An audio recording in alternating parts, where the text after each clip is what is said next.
Okay, got Dan Johnson with us today, host of the Nine Finger Chronicles podcast. What's up, man? Nothing. Just trying to be a dad, trying to make kids happy, trying to make a wife happy, trying to make money, trying to make sure that all this I keep my grass mowed at a certain level so that the neighbors don't bitch at me. Trying to plan for the deer season. I don't know. There's just a lot going on. Yeah, I echo the same sentiment, and I'm successfully doing none of it. So that's awesome. That's funny. Yeah, life is crazy, man. I can't believe I looked at my schedule, and when I say schedule, we have a calendar hanging in our kitchen, and if it's not on the calendar, this event does not exist. Okay, so if you want to do something, Right, you got to right. put it on the calendar, and our calendar there's no joke here is full of something every single day from now until the first week in August. Yeah, no, you're preaching to the choir. I know Yeah. that. Yeah, I Yeah. when people say that, when people like you and I tell other folks who don't have that same sort of life right Mhm. now that happens, I don't think they believe us. Yeah. And then I'm like, I swear to you, every single night of my life is spoken for. Yeah. And then my dumbass is running a podcast outside of my full-time job. Right. Like they're Right. like, what, how do you ever get anything done? And I'm like, I'm not exactly sure how I do. I'm pretty efficient with my time. That's what I do. And one thing that pisses me off is when I hear someone with no kids say, "Oh man, I'm so busy." Or so like when someone goes, "Oh yeah, I know exactly how you feel. I have a dog." And I want to punch those people right in the face, or even someone with It, one kid going, "Oh my god, this my schedule is so busy." I'm like, "Shut up. It's not busy." it takes everything in my body not to say fuck you. This the second, like not just blurt it out to him. Yeah. Or just what I tend to do, and it drives my wife crazy, is when someone's maybe it's because I'm getting older and I don't tolerate nonsense anymore, but when someone is having a conversation with me, I will literally just turn around and walk away. I just don't want to waste my time listening to somebody else bitch about their life that is obviously easier than mine. I don't bitch to anybody. Why are you bitching to me? Just do it. Mm-hmm. Yeah. Uh, a perfect example. So my wife's birthday was the day after Mother's Day. So I get double whammied. Yep, My the double wife whammy. has Mother's Day and then her birthday. So I go into this place called Bath and Body Works. I'm Yeah, sure people know what that place we is. know. She likes We it. know. And I buy her some bath bombs and this thing, this kit. I don't Yep. know. It looked cool. So I go to check out, and the lady's like, "Does your wife have an account here?" I said, "I'm sure she does." And they're like, "Okay, well, do you have a coupon?" No. Well, would you want to go home and get it? I was like, "No, I want to buy the item right now." She's like, "Sir, it's like a 25% coupon." I said, "I'm not, do you know how much an hour is worth to me? I'm not spending the time to drive home to find some coupon. Just sell me this item, please." Yeah. If I And she walk out could, of I mean, here, it was I'm almost like not I coming was, back. yeah, you could, dude, I swear, it was like she thought I was murdering a puppy at the moment. I mean, she could not believe that I didn't have a coupon. Yeah. And Yeah. I'm just like, listen, just sell me the freaking lotion or whatever the freaking hell I've got in this box.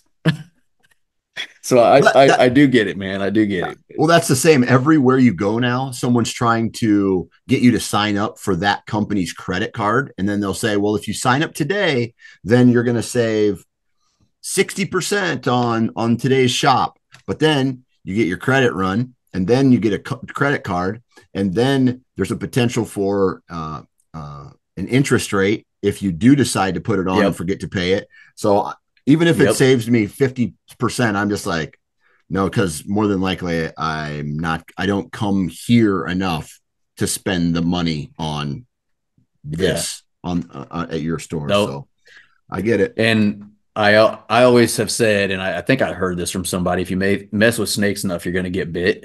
Mm-hmm. Hey, and my Yep. wife has, I think it's a Kohl's card. Yep. And when she go, she'll save the percentage and whatever, just like you said. And then I get the bill and I'll pay it and I'll pay it off. And we've never, paid him any interest. Well, a couple months ago, it got lost in the mail or something. And I paid it 2 days late and we had like a $35 late fee Yep. the next month. I told my wife, I'm like, well, there goes all your savings. Yep. And she's like, can't you call them? I said, why? I paid it 2 days late. Like, they're not going to take this off.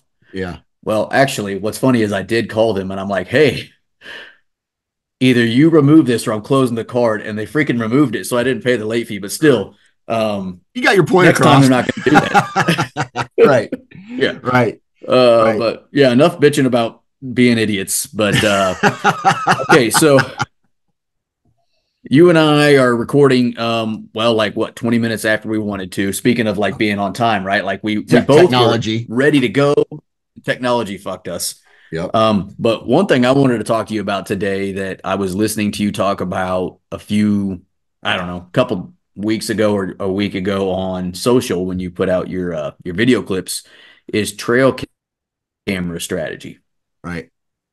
Right. especially this time of year. Right. So the reason I ask you this is you are a guy that keeps trail cams out all year long, For the or at most part. least some. At Yeah. least some. Yeah. And I am a guy who takes them down Yep.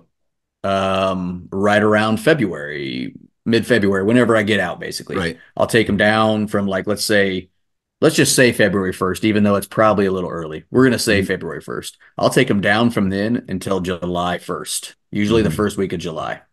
Yeah. Why? We'll get into that. But Yep. you tend to keep them out.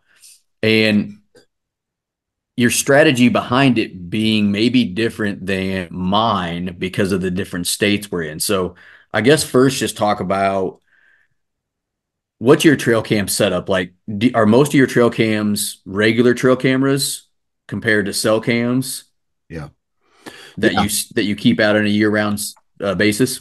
Okay. So yes, as of right now, I have more regular trail cameras that I've collected over the years than I do cell cams.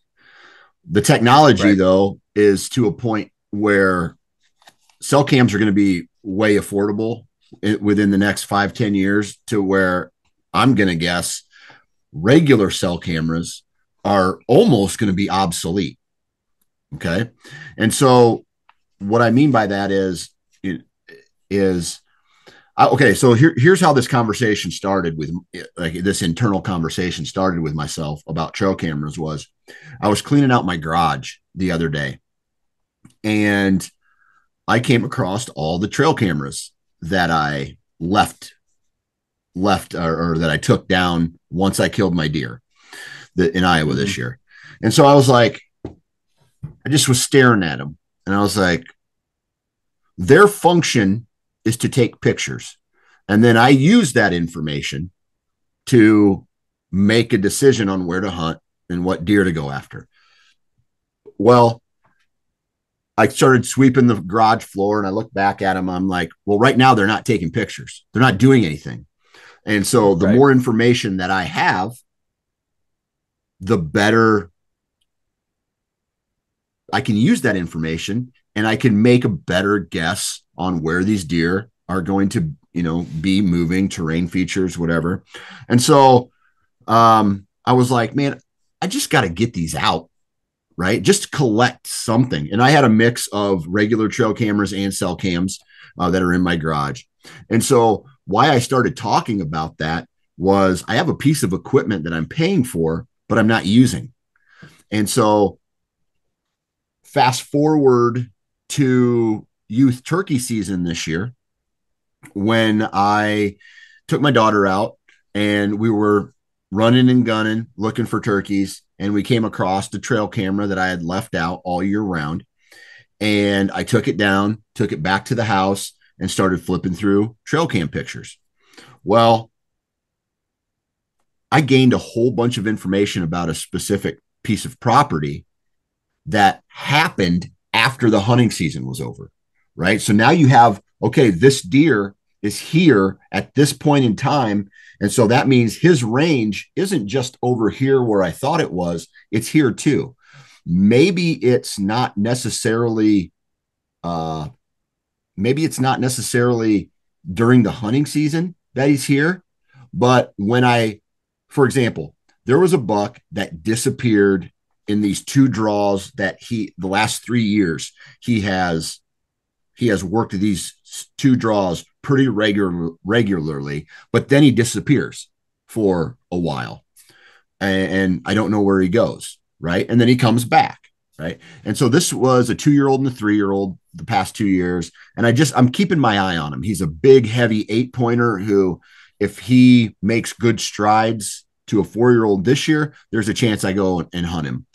But I got pictures of him during the late season or after the season was over, and so my thought process is just like, okay, when he disappears, there's a chance he comes over here now. Okay, so if he becomes a shooter this year, and early season nocturnal picks, and then late October mid October he disappears for a little bit, maybe I need to come over and investigate this area, even though it is far away from where his let's just say his core area is. When he does Right. disappear, I'm thinking that I got a chance to hit him when he's going on one of those excursions that they talk about all the time. Mm-hmm. So it's just, the more information that you have, the better chances I feel you're going to it tells you more. Maybe that trail camera that you left out all year doesn't tell you anything. It doesn't show you anything, but that in itself is information that's going to allow you to go, hey, you know, this trail camera isn't really producing that much intel. I'm not gonna go back, you know, back on that. Now I say that with an asterisk because we both know that trail cameras only tell a very, very, very small story of an area, right? Right. Only what is in Yeah. front of the trail camera. So that was my thought process of why I feel like I should keep my trail cameras out all year. Well, you got me thinking when I watched that, and it actually made me think of two things. So every trail cam that I own now is a cell cam. Yep. So I had probably a dozen. Well, let me tell you my theory before Yep. I listened to you say what you said just now, and then a couple of weeks ago on your video. So I take mine down, mid February, late February, whatever. Put them back out around July Mm-hmm. because they're cell cams. So then I can cancel the plans, save some money there, and I can get them back, clean them up, check if there's anything wrong, kind of assess them, right? And Yep. I kind of put them in bed. Like there's this process I have. I put them to bed. Yep. That's just always how I've done it, especially Yep. with the cell cams, because then I don't have to, I've got 13 cell cams that are running somewhere throughout the season. So I've got, Yep. let's say 13 times 10 a piece, Mm-hmm. $130 a month. I'm pumping out. So, Yep. I can save a little money there. And then also in Missouri, in my county, currently, I can put out mineral for Mm-hmm. for deer. Yep. So starting, about the time you start mowing, I start dropping my mineral sets and, or heavily dropping them about once a month. I'll refresh them, and I Yep. know where the deer are going to be. I Yep. know it. I know they're going to be in front of that mineral um, throughout the summer. And so when I deploy cameras, there's going to be a camera in front of each mineral lick, right? Right. So I guess you'd say I get lazy. Well, then I watched what you said, and I'm like, man. So I had probably at least a dozen or so regular trail cams Mm-hmm. that I had accrued throughout the years, stealth cams, whatever you want to, whatever brand they were Yeah. throughout the years. And once I started doing cell cams, I sold them, Yeah. and I kind of regret it Yeah. because those cameras, once I bought them, I was never going to get the amount that I sold them for ever back out of them. Right. This time of year is the perfect year to utilize one of those cameras Right. where, Absolutely. like it's not go time. It's not, we're not hunting Yeah. right now. And like you said, you can throw some of those in areas that maybe you haven't really even had trail cams before during the season. Yep. You want to see if that one buck you were just talking about is over here. And I have kicked myself for a good 10 days since watching that I Yeah. sold those cameras. For next to nothing. I think I sold them for $200 for 12 of them. Oh, And wow. so somebody Yeah. paid $10, $15 a piece. And I thought I got a pretty good deal, selling Yeah. them, but I'm just like, they all worked. They all worked fine. And then I could have pulled them when I went and sat my summer sets, as I call it, my cell cams Yep. for the year. But um, you make a great point, but at the same time in Iowa, you can't put mineral out. Am I wrong about No, that? you can put mineral out. You can use, You yeah, you can. can. Okay. And so for me, um, I'm trying to remember. There's somewhere that, of course, in Missouri, in certain counties, you can't, but I yeah, thought another state you couldn't do it at all. But anyway, I'm trying to think. I know there's certain, like, there are certain states where you cannot put mineral out, but Iowa's not one of them. gotcha. Gotcha. If I wanted to use a loophole, I could put a salt block out there and just say it's for cattle too, right? And Sure. put Yeah. a trail camera over it. So we have this ag, and I think some of it is because of the ag industry. All somebody has to do is say, "Hey, listen, it's for cattle," and they can get away with it anyway. So, or livestock of some sort. But when it comes to mineral, right now my trail camera strategy throughout the entire year is just shifting cameras, right? And so when I think about it, there's two places throughout the year that I put trail cameras. All right. And then I just leave them there. So for the most part, yes, I take my trail cameras down, some of them down, and bring them home. But then there's other times I just leave them up all year. And so like crit crossings, fence crossings, mock scrapes, certain mock scrapes, certain pinch points in a terrain feature, inside corners of pastures. Uh, Most of those are terrain focused, but I leave those up all year round for the most part. And then at the beginning, I just don't worry about them, even if the batteries go dead in them. Usually by now they're dead. Right. And so then when I Sure. go in August or September to change the batteries out, get everything ready for the upcoming hunting season, then I can check that intel of what happened throughout the hunting season. Now, with all of that said, there is a shift that some of these cameras, they go on a little bit of a journey every year, and I'll take them out when in here coming up. I'm going to dump mineral. I have like 1, 2, 3 mineral sites across my 2 farms. I think I'm going to add a 4th one to my new farm this year, that in an area that I can't hunt. So I'm just going to put a mineral station there to kind of see what shows up. With that said, I think I move them for inventory. I'll move it off of a fence crossing this time of year, and I'll put it over the mineral site for inventory purposes. What deer are there? Sometimes I'll use a cell cam. You're going to get a ton of pictures over a mineral site to the Yep. point where your batteries probably run out pretty quick.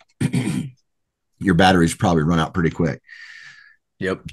And then you're going to have to go chase them. So I think my strategy this year is going to be go dump the mineral in late May and June, and then come back I'm going to say after the 4th of July, and move some of those cameras over top of that. Then come back in late August, early September, and move those off of the mineral sites back into a pinch point, mock scrape, a live scrape, all of the places that I just mentioned. So I want inventory, but then once the inventory is collected, I want travel patterns.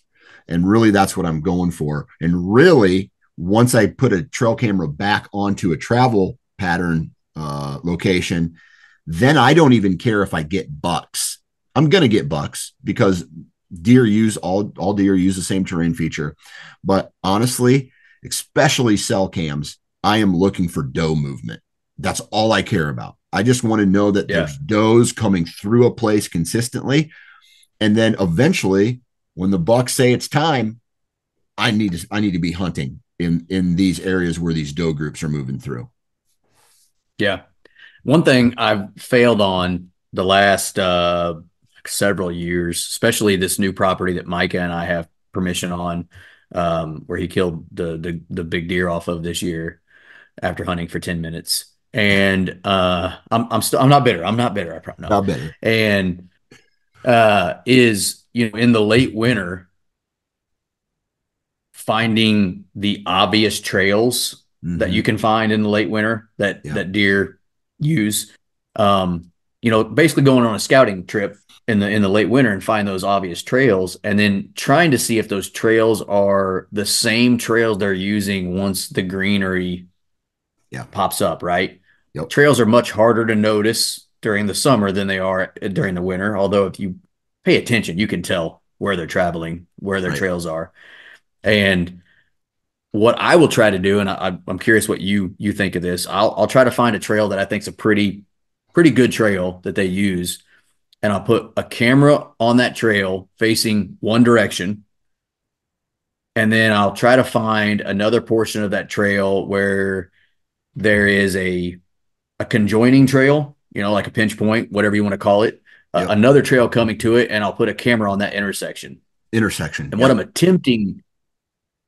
I'm attempting to do is get two bits of information. You've talked about this before, putting like the puzzle together. So hopefully I can get a picture of a buck or a deer on the one camera, and then the next picture is them on the next camera, either going Oh one yeah. way on the intersection or the other, or vice versa. They're on the intersection, and then in the next picture I get them further down the trail.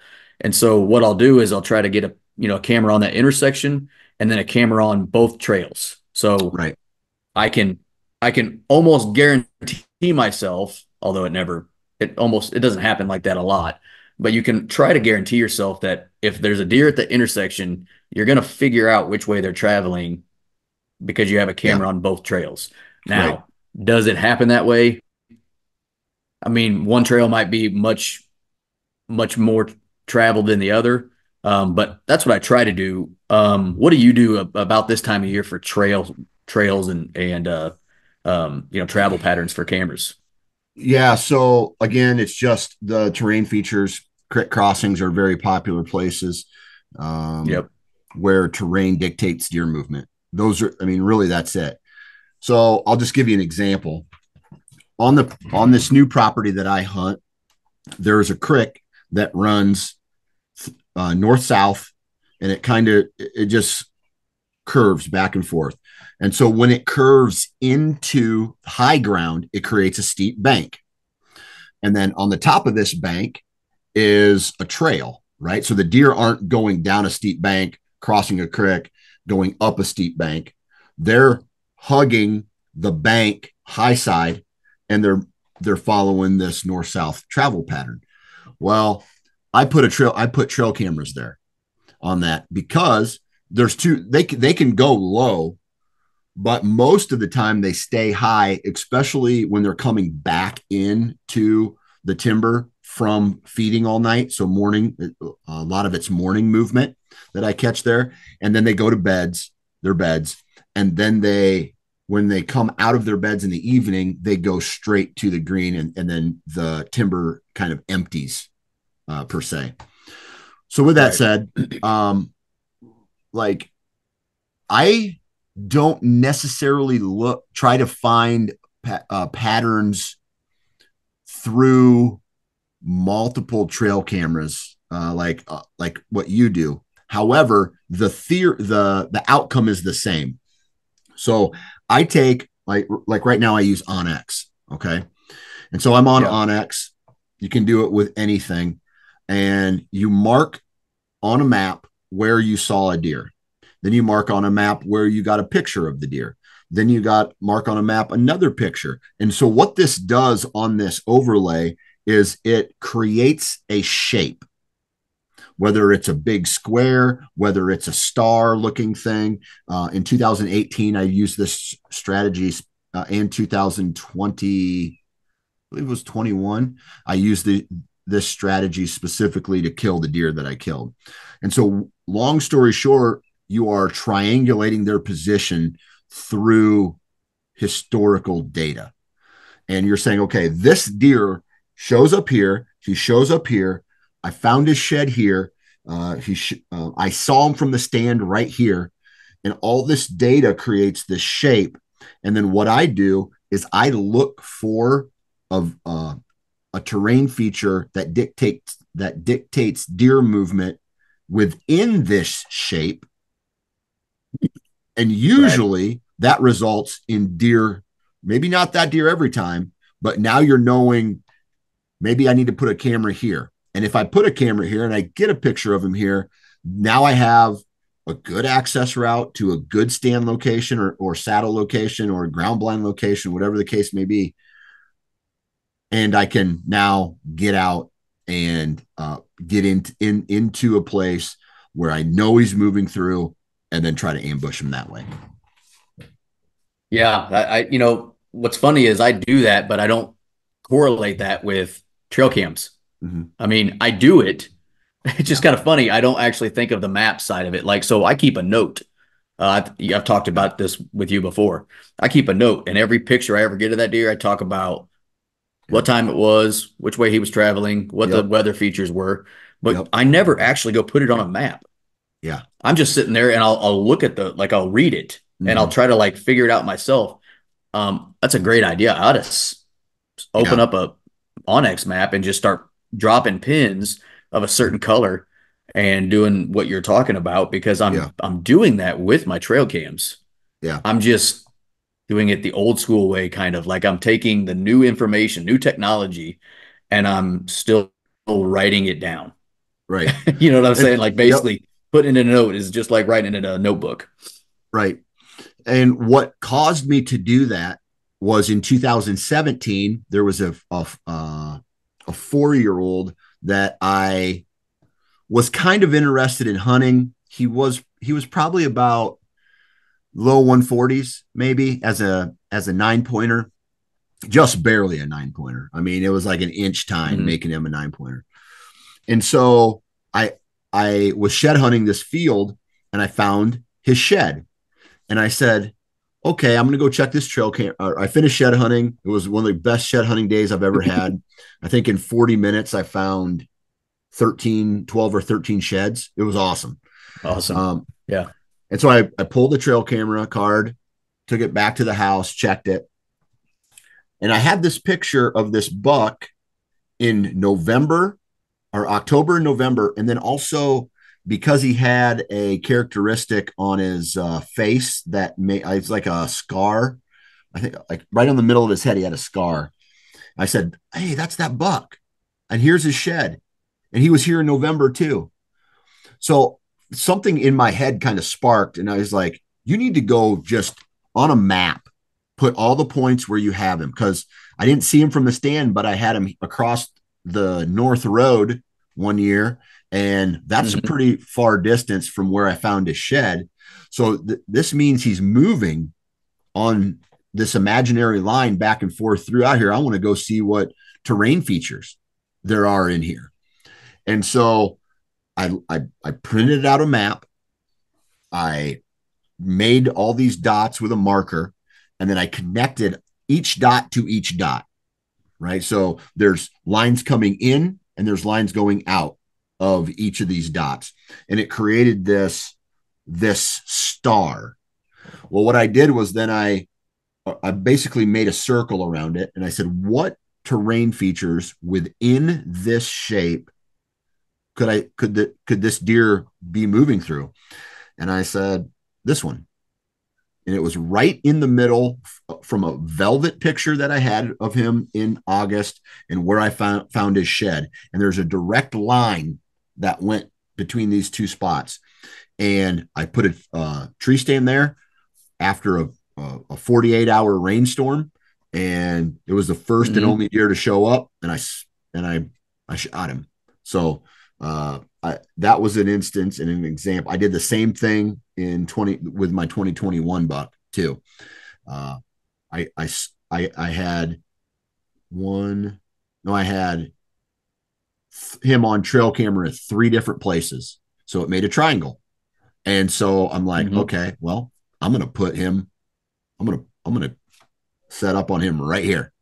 And sure enough, he came through that night. So a little bit of luck and a little bit of just just data, and using that data Yep. to put a plan together is really what it was. I think the good point is um, off-season trail cam picks, and that's kind of what I wanted to get across in this show with you today is off-season trail cam picks can go into killing deer during the season, Yes.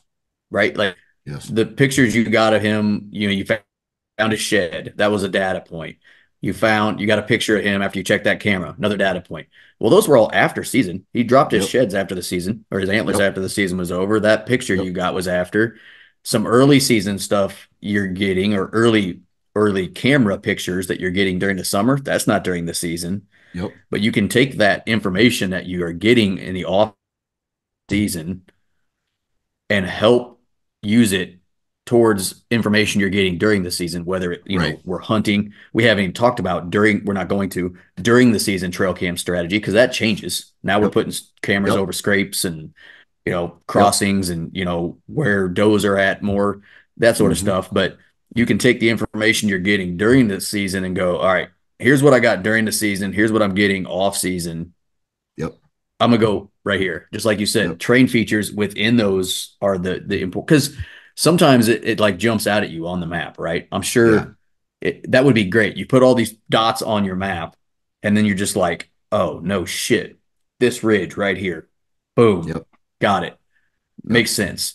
And other times you're like, the freaking hell is this guy doing? you know? Right. So that's kind of what I wanted to get across today is, off-season trail cam strategy. The It matters. differences kind of like, yeah, it matters. I'm kind of wasting time right now. I've got zero cameras out. Yep. And I could have them in areas on a farm that I've only hunted for 1 year right now, trying to Mm-hmm. get me some information. And the next time I go out and drop mineral, I'm probably going to take a few cameras and Yep. put them in different areas that I think, well, actually, what I'm going to do with a farm that I've never hunted before besides last year is I'm going to put some cameras in places I never hunted last year and never had cameras Yep.